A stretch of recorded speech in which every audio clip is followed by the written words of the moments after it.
Well, welcome to this month's Ask Your Herb Doctor. My name's Andrew Murray. My name's Sarah Johannesson Murray. For those of you who perhaps have never listened to the shows, they run every third Friday of the month from 7 till 8 p.m. We're both licensed medical herbalists who trained in England, graduating there with a degree in herbal medicine, and we run a clinic in Garberville where we consult with clients about a wide range of conditions and recommend supplements and nutritional counselling.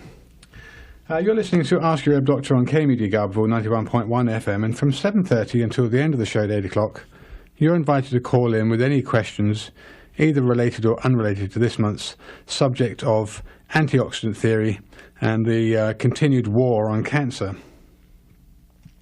The number here, if you live in the area, is 923-3911, and there's an 800 number, which is 1-800-568-3723 for those outside the area. And also for those people listening on the web. So www.kmud.org, and this show is streaming live. So I think many of our people that come from the Midwest and the East Coast are probably listening to this on the web. We can be reached, incidentally, toll-free on 1-888-WBM-HERB for consultations or any further information at the end of the show and or Monday through Friday, 9 to 5. So I wanted to open up with a little a repeat or a paraphrase of some of our previous discussions with Dr. Pete, both in July and in May. So U.S. Vice President Joe Biden addresses the session Cancer Moonshot, a call to action, during the annual meeting of the World Economic Forum in Davos, Switzerland, January the 19th, 2016.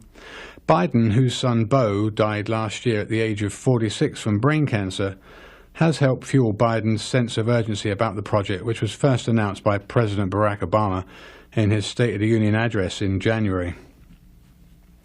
In July's program, we discussed your newsletter, Dr. Pete, entitled 100 Years of Cancer Metabolism, which outlined the stark contrast between the objective and scientific inquiry-based approach to disease, exemplified by early 20th century biologists like Otto Warburg, Albert Szent-Györgyi, William F. Koch, and the mechanistic cancercidal approaches of the multi-billion-dollar cancer industry, which has failed spectacularly to find a cure for cancer and whose funding continues to grow disproportionate to any other industry, whose ability to prove good on their research funding would normally cause their exit from the marketplace. It is more a matter of continuing the war and the money generated in cancer's feared diagnosis which perpetuates the industry. Cures are really not very profitable nor self-perpetuating. Thus, misled strategies to conquer cancer prevail against the truly objective and scientific discourses of yesteryear, with the emergence of globalistic monopolies with different objectives to truly curing anything but continuing to play both sides of the war, not unlike real wars are waged by corrupt governments and corrupt politicians alike. The free radical theory of aging was conceived by Denham Harman in the 50s, when prevailing scientific opinion held that free radicals were too unstable to exist in biological systems. Two sources inspired Harman. One was the rate of living theory, which holds that the lifespan is an inverse function of metabolic rate, which in turn is proportional to oxygen consumption, and to Rebecca Gershman's observation that hyperbaric oxygen toxicity and radiation toxicity could be explained by the same underlying phenomena, i.e. oxygen free radicals. Now, Harman's hypothesis has been seriously challenged by recent studies showing that reactive oxygen species actually evoke metabolic health and longevity. And as for Rebecca Gershman's observation, it's interesting that Joseph Priestley, the English chemist who discovered oxygen in 1774, had questioned whether the gas, which is so essential to life, might also in some way be harmful. Modern research has revealed that oxygen is actually a very toxic material, and that the body has a number of antioxidant defense systems that act continuously to keep tissue oxygen levels from getting too high. One of the built-in systems that accomplishes this is the enzyme superoxide dismutase discovered by Erwin Fridovich and Joe McCord in '67. It begets the question why the neurosis in the ICU of most hospitals, if your oxygen saturation is lower than 97%, they poison you with pure oxygen when it's common knowledge that increased CO2 is protective. Like the previous show in May, where Dr. Pete's newsletter explained and explored the societal paranoia versus trustanoia, referring to the governments working for our benefit to keep us safe from disease, etc., Dr. Pete displayed evidence contrary to this related to cancer therapies ignoring objective science, but rather acquiescing to rank order within academia. And now, Dr. Pete, you've uncovered research which shows a different perspective to our previous understanding of antioxidants and how they should actually be referred to as pro-oxidants and how that affects the organism. So thank you so much for joining us again, Dr. Pete. Yeah, hi. For those people, as always, who may have not listened to our show, would you outline your academic and professional background for those people listening?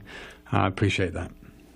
My biology study was at the University of Oregon, 1968 to 72, where I worked on my thesis on reproductive aging and the oxidative metabolic changes that are involved in aging. And at that time, I was really just bringing together information on oxidative metabolism that had been developed over the preceding 50 years. And I thought the situation was ripe for sort of a conclusion. I, at the time, couldn't have imagined that 45 years later it would have gone backward to the 1890 situation of the government pushing a purely genetic causation of cancer and other diseases. Now, Harman's hypothesis would have been relevant at that time, and you said in the 50s, the early or mid-50s, you were doing this kind of postgrad work? Yeah, in the 1950s, there were lots of new discoveries. Daniel Mazia and his collaborator Katsuma Dan discovered how the mitotic apparatus works that controls cell division, and they found that the reduction of the sulfur groups, sulfhydryls, increase at the time of cell division. And if you look at those as the interface between metabolic energy production and cell growth and differentiation, it suggests a very direct course to curing the tumor-producing diseases at least, and the inflammatory diseases by working on metabolism. The genes are only in the background, don't have any role in therapy actually, except everyone has to have genes. Well, to produce proteins and everything else. Okay, we'll get into a little bit later how the gene theory has been totally discredited in a lot of ways in terms of the evidence that we'll bring out in some of these abstracts. But in terms of what interested me when I started reading these abstracts and articles was that I think a lot of people recognize the term oxidant and antioxidant probably erroneously, and we've always looked at antioxidants as being the things we were necessarily looking for, when in fact when they've done autopsies in the brain, they find things like glutathione, which is one of the main antioxidants in the system, is actually not that depleted, and so they're looking at other reasons for aging and cell death, etc. How is your current understanding of antioxidants different? Because essentially, what I think you're trying to say was that oxidants really should be termed, antioxidants should really be termed pro-oxidants. Yeah, the ones that are therapeutically useful, such as vitamin E and vitamin C, actually shift the balance inside the cell. Vitamin C is known to be in a very highly oxidized condition, so it isn't really the vitamin C we know. Right. It's dehydroascorbate when it is inside a healthy cell. Okay. And these are maintaining it's actually a constant flow of electrons, but the balance at every moment is pushed in the direction closer to oxygen and farther from the reducing electrons. And so if you're deficient in vitamin E and vitamin C and so on, the electrons predominate and shift over to reducing the sulfur groups all through the cell into the sulfhydryl form, promoting inflammation. And if you think about what happens when any kind of injury happens, whether it's a microbe or getting stuck with a thorn or whatever, you disrupt the ability of the organized tissue to deliver oxygen and sugar and other nutrients to the cell. Right. And so the cell in that area is starved, can't oxidize, and it has an immediate shift over to the basically the antioxidant side. The cell has a variety of enzymes that function as antioxidants, but they are only activated during injury or stress. And what happens to the cells in that condition is the sulfhydryls are reduced, the mitotic apparatus is activated, the cells de-differentiate, lose their functions except to grow and divide and move.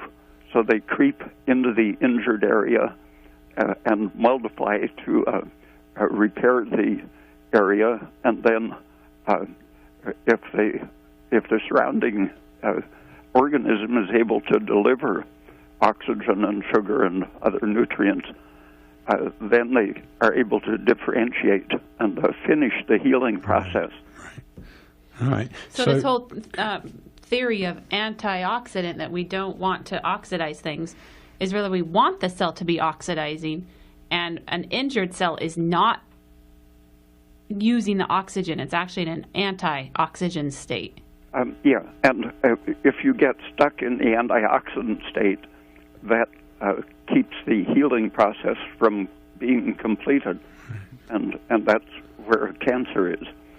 It's stuck in the inflamed antioxidant state, only able to divide without knowing exactly what it should be doing. So how can we understand? How can we understand how CoQ10 and naringenin and apigenin are actually working on the inside of the cell? The apigenin and naringenin from like orange peel, marmalade, and celery seeds, and apigenin from celery seeds.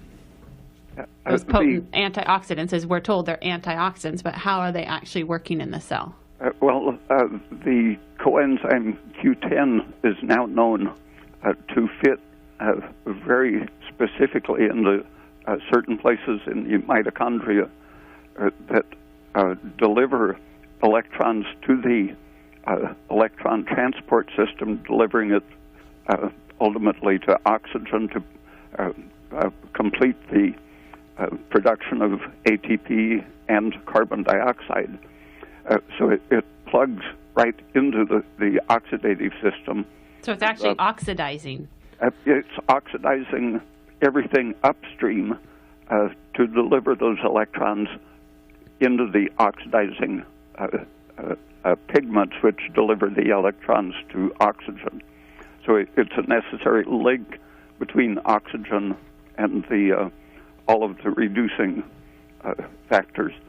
So if you don't have that link, that's one of the essential links that you need to prevent the electrons from going into the growth cell division system. Right, because if the cells don't have enough oxygen, then they'll start dividing and potentially becoming cancerous if they don't get that oxygen and the oxidizing process happening. Yeah, and where the actual antioxidant function comes in is when you have an oversupply of polyunsaturated fats, for example. When you don't have enough oxygen and go into that inflamed cell division state, the electrons that can't be taken up by oxygen are free to locate on iron atoms, for example. And the iron, when it's reduced, there's always some potential iron, but the older you are, the more free iron there's likely to be in your cells. The electrons activate the iron, which then attacks any of the polyunsaturated fats in the environment. And that sets up an oxygen-consuming system which produces nothing of value. The electrons have no place proper to go, so they go to iron, which then gives its electron to the polyunsaturated fat, which becomes a free radical and reacts directly, then sometimes with oxygen or with more iron, and you get cycles of oxidation without purpose. Right, okay, so you want the oxidation to be in the cell producing carbon dioxide using sugar and oxygen and the whole proper cellular respiration to be going on, not to where you're in this reduced state or your body, the PUFA, the polyunsaturated fats are so hungry for oxygen and so is the iron, and so those things are oxidizing and not producing. Is that a good way to understand it? Yeah, and in the process of consuming oxygen, they are creating oxygen starvation. Right. And so they're setting up the situation to spread. So it's a very energy wasteful situation. Yeah, an oxygen wasting system. Is that because the polyunsaturates will attract the oxygens more strongly than the respiring cell? Yeah, they become a trap for oxygen, and as they deteriorate, they interact with the iron and proteins and create imitation oxidative enzymes, except as a short circuit directly between NADH and oxygen by way of the iron and proteins that are condensed in the form of age pigment or lipofuscin, made up of polyunsaturated fats and parts of the cell which have been destroyed. And so those function as a very powerful oxygen sink, keeping the mitochondria from getting the oxygen they need. So you don't want to. So that's why you don't want to eat fried foods that are fried in liquid vegetable oils, right, because you're going to create a oxygen starvation for your cells that need the oxygen because the vegetable oil is going to soak it all up. Yeah, and with time, as that process accumulates, for example, small amounts, practically invisible, of the age pigment begin accumulating and keeping the cells in a state in which they take up preferentially more of the polyunsaturated fats if they're available. And so with age, organs like the brain, which are normally very high energy users, become slowed down and reduced and preferentially concentrate more and more of the highly unsaturated fats, especially DHA, the predominant fat in fish oil, concentrates more and more in the brain with age and makes the brain more and more susceptible to the lipid peroxidation and losing function because the oxygen is being diverted.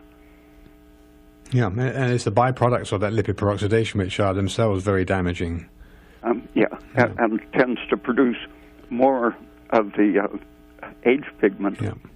So what is cumulative is the catalytic products of the degenerating polyunsaturates, not specifically mutations in the mitochondria, which the Harman free radical theory of aging insisted on. Right.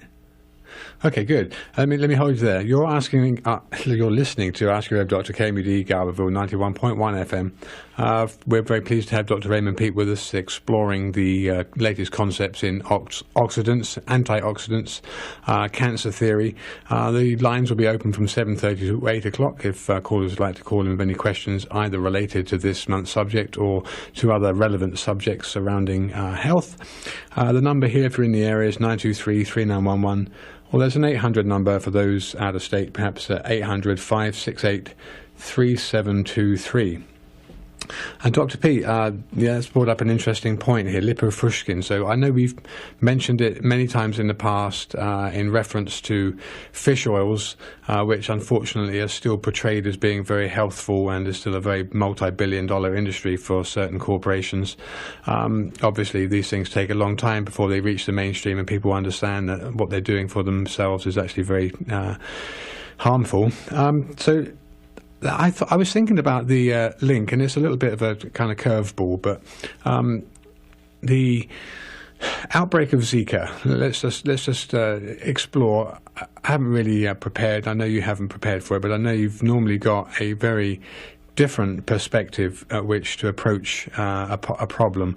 So in terms of Zika and the prevalence of microcephaly, if that indeed is a manifestation of Zika only, I was looking earlier on just at lipofuscin in general. I came across the term neuronal ceroid lipofuscinosis. Now, ceroid apparently is a product that's produced as a result of the inability to remove lipofuscin, and there are 8 types or so. They've recognized these types or subtypes, genetically separate neurodegenerative disorders that result, as I said, from the excessive accumulation of the pigment lipofuscin. Now, with reference, like I said, to ceroid, it's formed when a disposal system for lipofuscin is overloaded. But what caught my attention was that they had 8 types, and types 1, 2, and 3 were associated with microcephaly. And I know that without bringing up this or changing the subject of this month's show to Zika and the the political ramifications and or the conspiracy theories about Zika, in terms of microcephaly in the infantile brain developing in utero, with reference to polyunsaturates and the production of lipofuscin and or the inability to remove the waste producing lipofuscinosis, how do you see microcephaly in the kind of in the overall picture for the explanation of what Zika does to infantile children? Well, it could be a virus like that, or it could be the insecticides that people absorb when they're spraying the mosquitoes that carry the virus. Okay. The insecticides are known to damage brain development, but 50 years ago, with experiments in mice and then a little later in dogs, they found that in proportion to the unsaturation of the fat in the mother's diet, the brain development was retarded. And Right. The baby animals had smaller brains and were less able to learn in proportion to the amount of prenatal polyunsaturated fat they absorbed. Because isn't it true that the placenta will try and filter out all of the polyunsaturated fat from the mother's diet?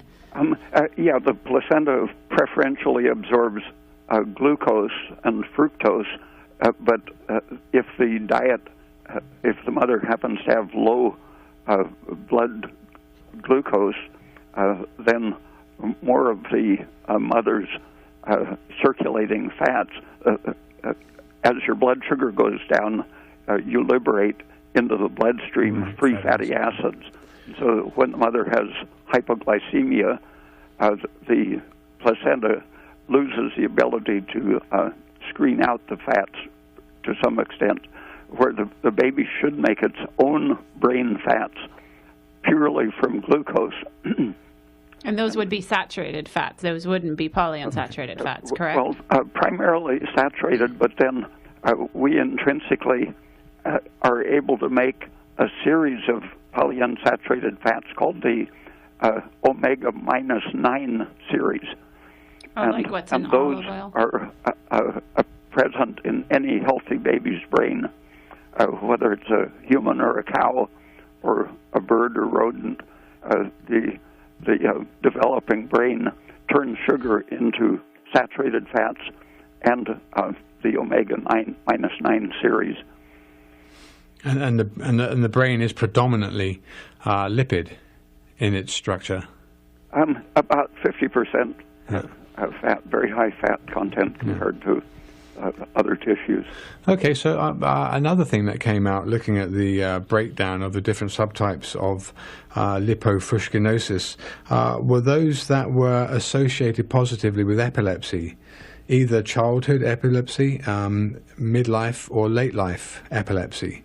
How do you see epilepsy in relation to polyunsaturates in the diet?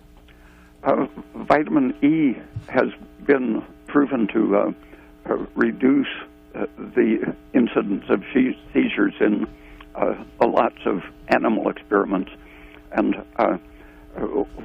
the process of stress in a brain cell lowers the oxygen availability, triggers that reductive process, causing lipid peroxidation. And if your tissues are well saturated with vitamin E, that's much less likely to happen.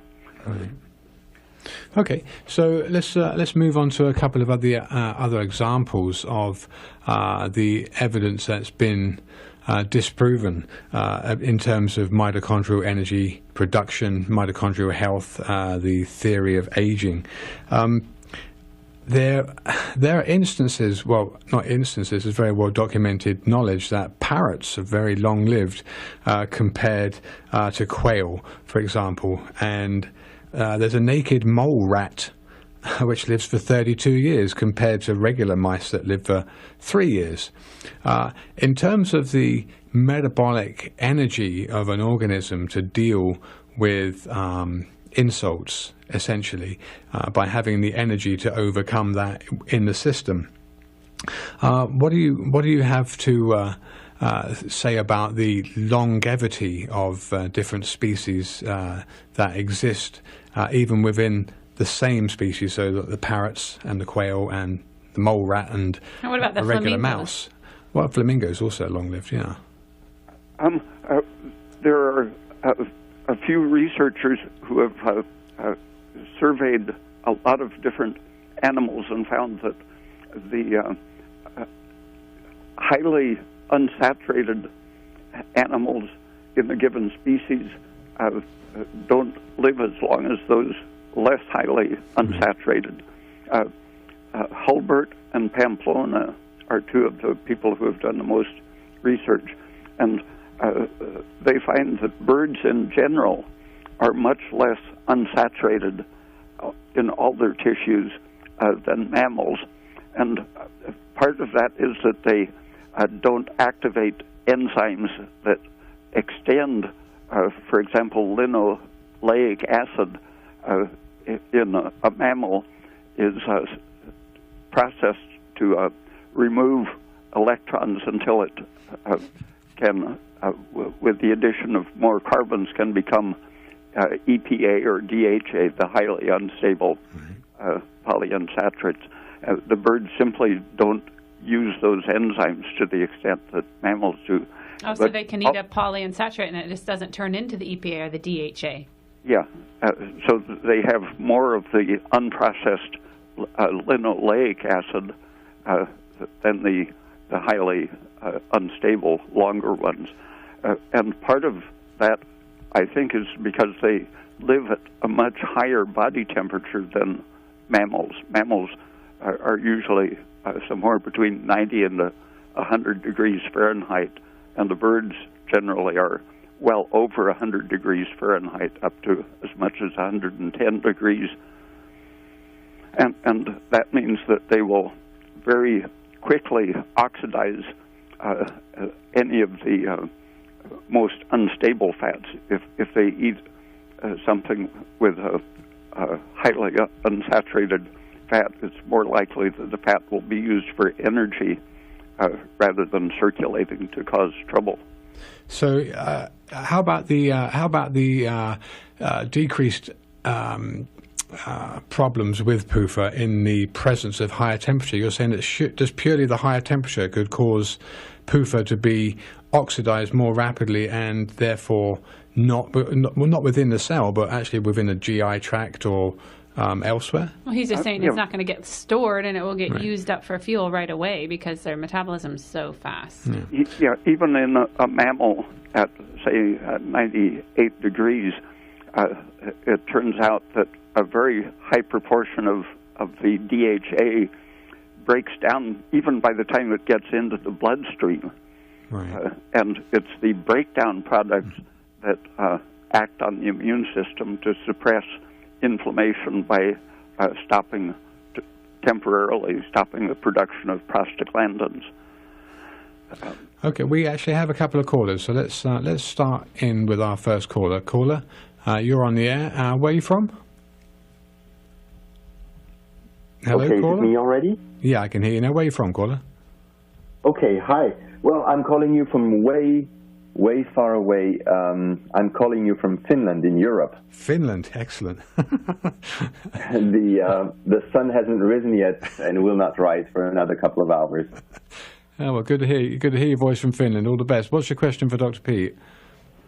Well, I'd like to first thank you for the show, and I'd like your opinion about two very different types of devices. The first one are the so-called PEMF devices like Earth Pulse, Delta Sleep. The goal would be to induce Delta Sleep in a 46-year-old male as myself. And the second type of device I'd like your opinion on is CO2 breathing machines and CO2 bath devices. Yeah. Okay, well, the CO2 question, no problem. The first one, Dr. Pete, have you heard of this device, a PEMF? No, I don't know what it means.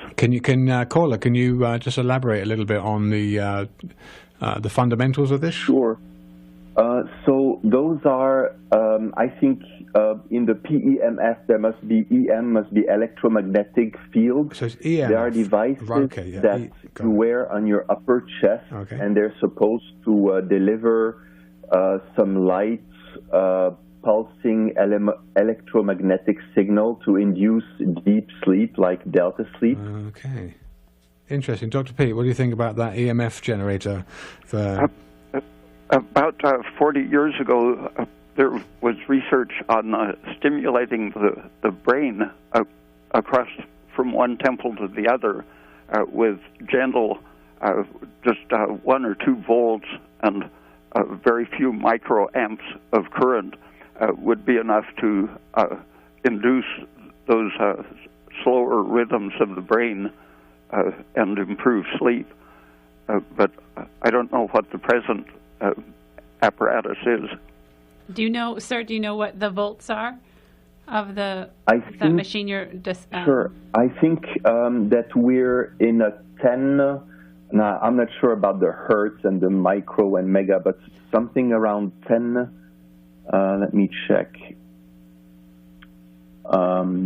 So basically, the latest devices have to be worn on some artery between the heart and one of the sides, like the arm, and I think it's something like 10 hertz or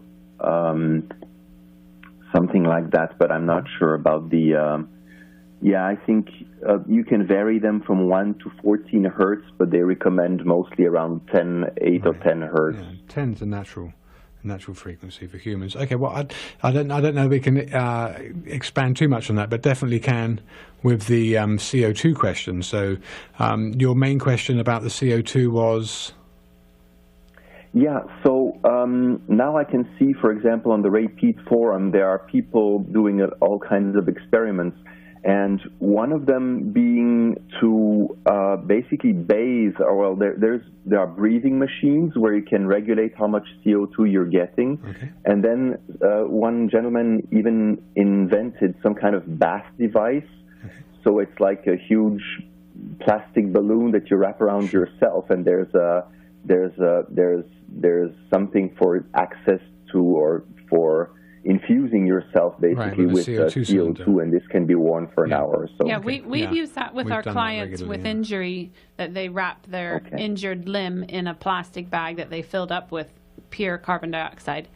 It certainly increases the vasodilation and give you that sense of warmth that you'd either get from CO2 gas or being in these soda waters that liberate CO2. I know Dr. Pete's got a lot to say about carbon dioxide. Let me let you say what you want to say about CO2, Dr. Pete, because you're always more eloquent. I think it was in 1908 that someone wrote an article about the medical uses, both as treating colon inflammation, vaginal inflammation, and such with the actual application of the gas, or filling a bathtub.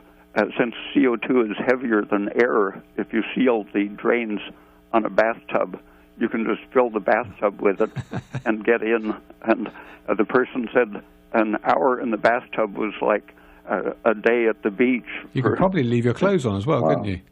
You don't have to take your clothes off because it instantly goes right through the clothing. You can feel it as a warm sensation because it relaxes blood vessels in the skin.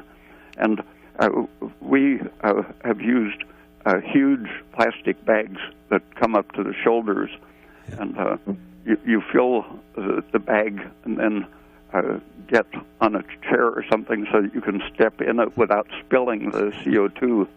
And pull it up around your body without spilling it, and then tighten it around the top, and that will usually stay put for at least an hour, and your skin gets pink and warm from the relaxing effect, and it has a systemic effect. It absorbs very quickly into your bloodstream and affects your blood pressure, improves pumping efficiency of your heart, reducing peripheral resistance in the arteries.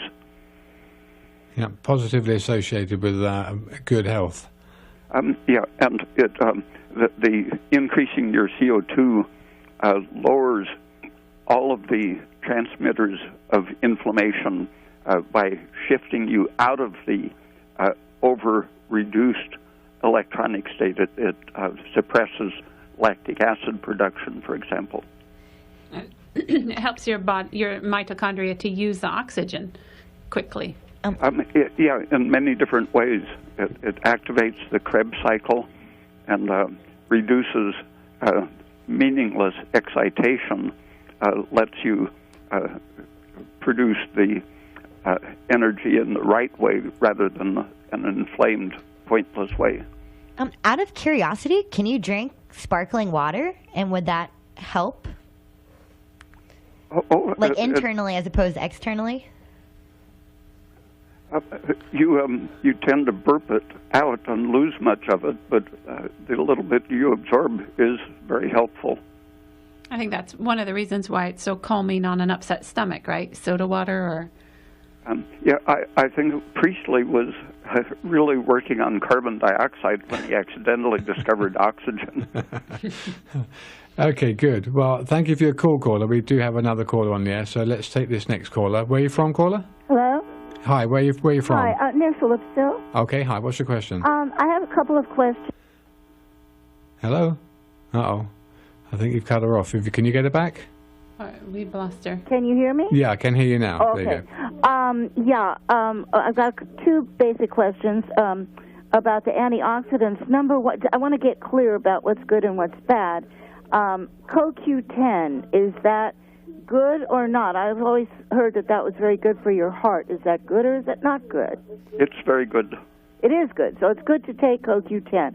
How much do you think? I've been taking 100 100 milligrams a day? Is that a good amount? I don't think anyone really knows what the best amount is. You don't know the amount. Okay. Now, what about EPA? I've heard that EPA, as a, the vitamin, not vitamin E, but the, you know what I'm talking Fish about. oil. Polyunsaturated oil, yeah. Yeah. Is that good or bad? I heard the EPA was Definitely really bad. good to support the heart function. Yeah, that's exactly the wrong kind of antioxidant. It's the reductive kind that imitates stress and promotes degenerative processes. So it's okay to have CoQ10 but not to have EPA? That's correct. And it also says that it supports your mood and is better for your brain function. And you don't think that either? No, definitely not better for your brain function. No, that was what we were discussing earlier, and how an aging brain will have more and more of this EPA, which means that your brain actually gets less oxygen and it becomes more demented and more senile. And what about vitamin E? Is that good or not? Yeah, that's one of the main antioxidants Dr. Pete was outlining at the beginning of the show. Yeah, along with vitamin C. And vitamin K, too, functions with coenzyme Q10 to deliver energy. And do you think glucosamine is good for the joint? Which? Glucosamine. Oh, I'm doubtful about that. It's been associated with changes in the pancreas, like diabetes. Okay, so you're not sure about that one. Mm-hmm. All right. Well, thank you very much. Thank you. Thank you for your questions. Just last month, an article came out by Sue and Yin identifying EPA and DHA as brain toxic fats. There you go. Good. I mean, the evidence is just so overwhelming. I don't know how people that listen to this show can possibly continue eating or taking this stuff. Anyway, it takes a long time sometimes for people to come to finally. Well, there's just so much mainstream media. It's just like with everything else. There's so much mainstream media telling you that EPA and DHA are good for your brain. Okay, we have another caller on the air, so let's take this next caller. Caller, where are you from? And what's your question? I'm from the San Francisco Bay Area. Hi, what's your question? Dr. Pete, I've noticed tremendous results by being on your nutrition program. I consult with Andrew Murray, and things have been wonderful and even better now that I'm on thyroid hormone. My question is, why are my eyes changing colors? I noticed they were a brown, and now they're getting lighter and lighter. My guess is they might become a hazel. But online, a lot of people, like raw vegan people on YouTube, are saying that their eyes change from brown to blue. And I guess the lighter your eyes color is, the healthier you are. So my question is, why is this happening? And is it true that the lighter color your eyes are, the healthier you are? I don't know about that, but I know that people who use prostaglandins, eye drops to treat glaucoma, very often have a darkening of the iris, and that I think is a directly toxic effect, where the like ultraviolet light darkens your skin because it's injuring it, and the pigment is a defensive reaction to protect you against ultraviolet light. I think the prostaglandin, which is made from polyunsaturated fats, is activating the defensive formation of pigment in the iris. So I suspect that it's good if you reduce your polyunsaturated fat intake and have lightening of your iris. I suspect it's a corrective process. Well, thank you very much. All right, thank you for your call. Okay, we have another caller on the line, so let's take this next caller. Caller, where are you from? Yes, this is the first caller again. Thank you for letting me jump in line again. No problem. I had another question that came to mind. Does MCT oil do every good thing that you recommend, or that you say coconut oil can do from a health and metabolism point of view? So, Dr. Pete, medium chain triglycerides, do they do the same thing as coconut oil? Yeah, essentially they're doing the same thing of bypassing your stored polyunsaturated fats and letting you oxidize more safely the saturated fats. But one of the problems is that they are so mobile relative to the longer chains that they can be irritating to your stomach and intestines. So you have to take it in a good balance with other foods. And that's why a lot of times Thank you so much. these supplements like the vitamin D is in an MCT oil or the vitamin K, they can be irritating on people's digestion, and therefore then they can use those vitamins topically if they experience intestinal irritation from the MCTs. And that was another question, Dr. B, I wanted to ask you.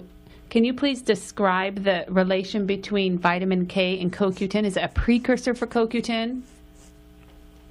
It works at the same site in the mitochondrion, and it seems to just act as a stabilizer or amplifier of the effect of coenzyme Q10. So it's almost like if you take vitamin K, you're helping protect the CoQ10 that you have in your system? Yeah, I think vitamin E and K both have that function of working at the CoQ10 site.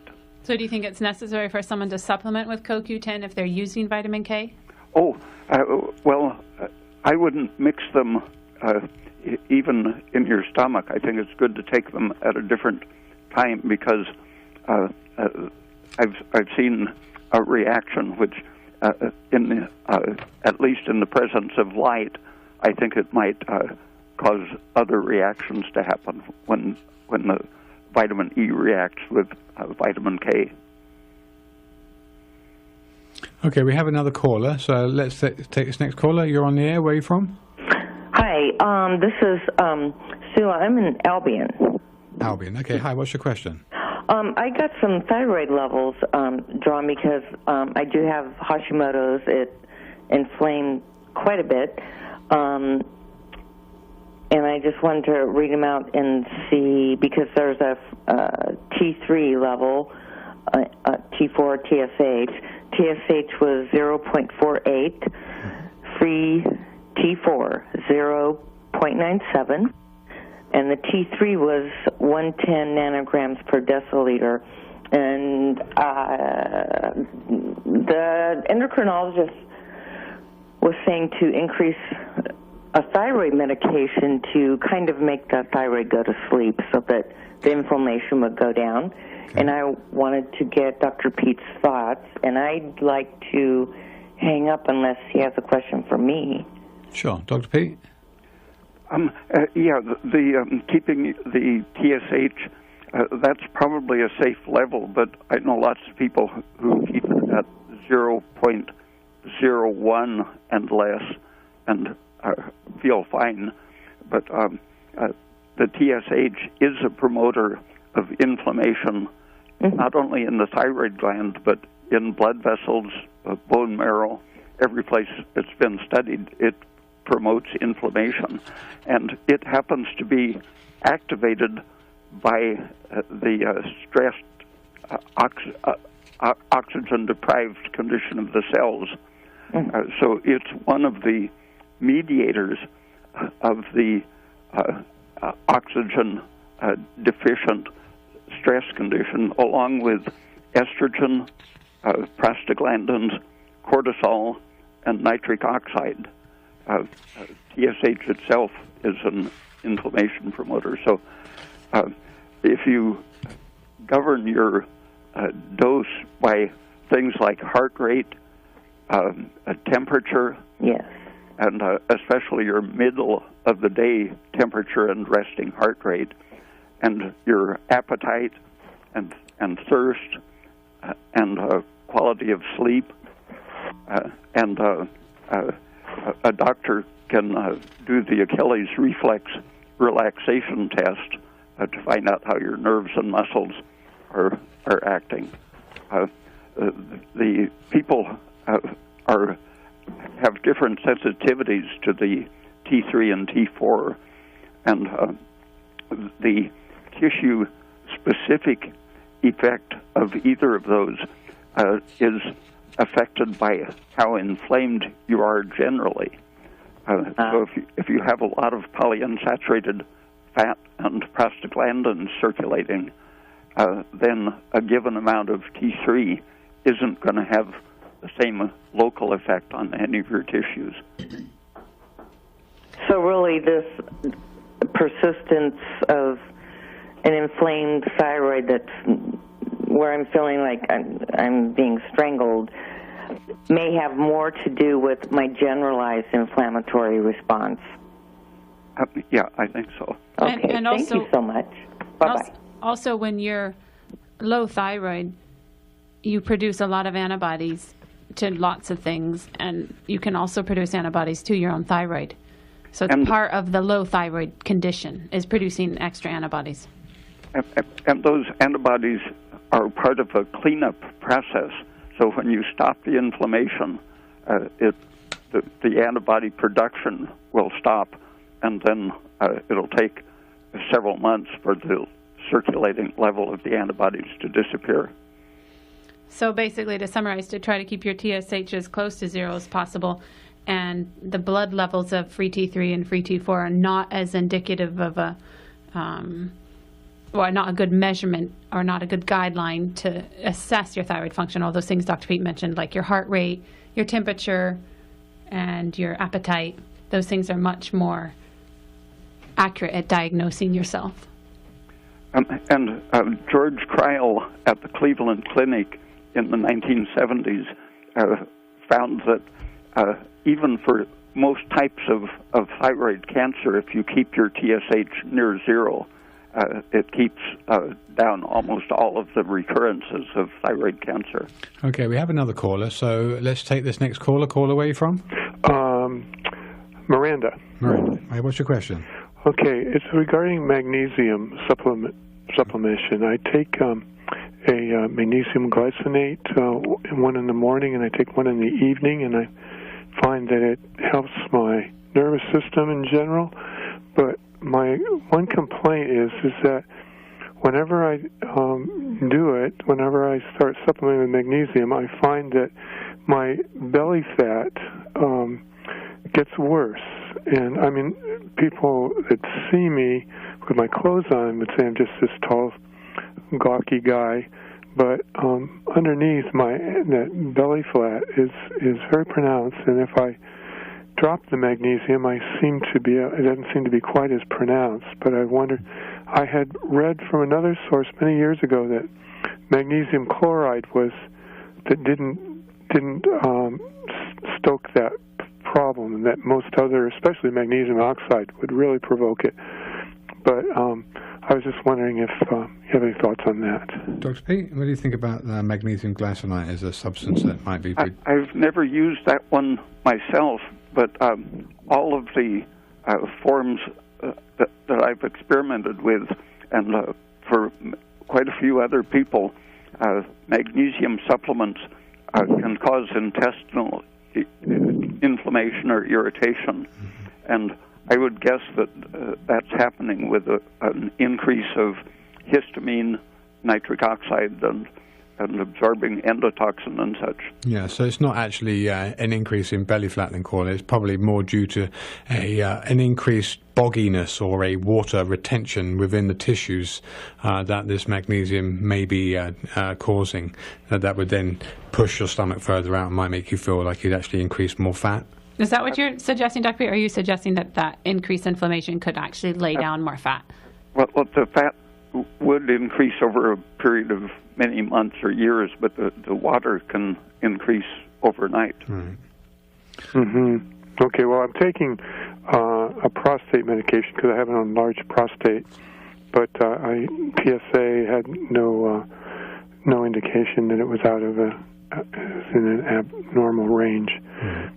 So I am playing with my water a bit. I have to go to the bathroom quite a bit because I'm taking this herbal from New Chapter for the prostate. Okay, so you're finding benefit from it? That's probably based on pumpkin seed extract and saw palmetto. Right. Yes, it does have those for sure. I don't know. It's almost from not passing enough urine to passing too much, getting up too many times during the night.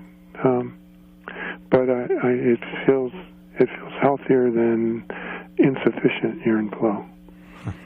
Dr. Pete, a quick, we've only got a few minutes left here at the end of the show, but a quick word on prostatic hypertrophy, benign prostatic hypertrophy, and urination difficulties, and what your approach to that would be? Well, the thyroid is the basic thing because it helps you make the anti-inflammatory pro-oxygen steroids, pregnenolone, progesterone, DHEA, and testosterone, and keeps down the estrogen. And when anything is irritating your intestine, increasing histamine and other anti-oxidative mediators, the inflammation spreads from your intestine through your whole pelvis in particular, and it will cause the smooth muscle of the bladder wall to become hyperactive and oversensitive, and that causes frequent urination. And lots of people assume that there's something wrong with their prostate when it's really the intestine inflaming the whole urinary system. I see. And so with, as you were saying, if the magnesium is inflaming the irritation, then the magnesium might be possibly indicated? I think so. You can get adequate magnesium. If your thyroid lets your cells retain magnesium, then 400 milligrams per day is easy to get from foods, fruit juice, milk, cheese, eggs, meat, seafood. All of those things are very good sources of magnesium. Coffee. Yeah, unfortunately, a lot of those are. I'm definitely a committed vegetarian, so I don't have eggs. Okay, I don't want to butt in there, but let's put it like this: it's 3 minutes to 8 o'clock, and we're going to wrap up with the show here. So thank you very much for your call, caller, and all the callers we received. Yes, thank you very much. And I just want to say one more thing about magnesium and thyroid, Dr. Pete. You've said that when you have a thyroid deficiency, you're not able to store magnesium properly, and so it almost is like you have a magnesium deficiency as well. Yeah, and you can correct a magnesium deficiency if you go at your thyroid dosing carefully over a few days. It helps you extract it from your ordinary diet. Right, so you don't need to supplement such large doses. Yeah, in the first 2 or 3 days, if you're going to start a thyroid supplement, sometimes the magnesium helps you adapt more quickly to the thyroid, but usually, for a vegetarian, you can boil any kind of green leaves. Doesn't matter what kind, but the magnesium comes out very quickly when you boil it. Just make sure to drink the water you boiled in. Yeah. Okay, well, thank you so much for your time. I don't want to cut you off, Dr. Pete. I just want to make sure people know how to reach you. So, once again, thanks so much for giving your time. You're always so very generous, and we really do appreciate it. For those people who have heard Dr. Pete or want to find out more about him, www.raypeat.com. Lots of articles, scientifically referenced. He really does know what he's talking about. For those of you who've listened to the show, we can also be reached toll-free on 1-888-WBM-HERB, Monday through Friday for consultations or further information. My name's Andrew Murray. My name's Sarah Johannesson Murray. Thank you for tuning in tonight. We've enjoyed your calls. Good night.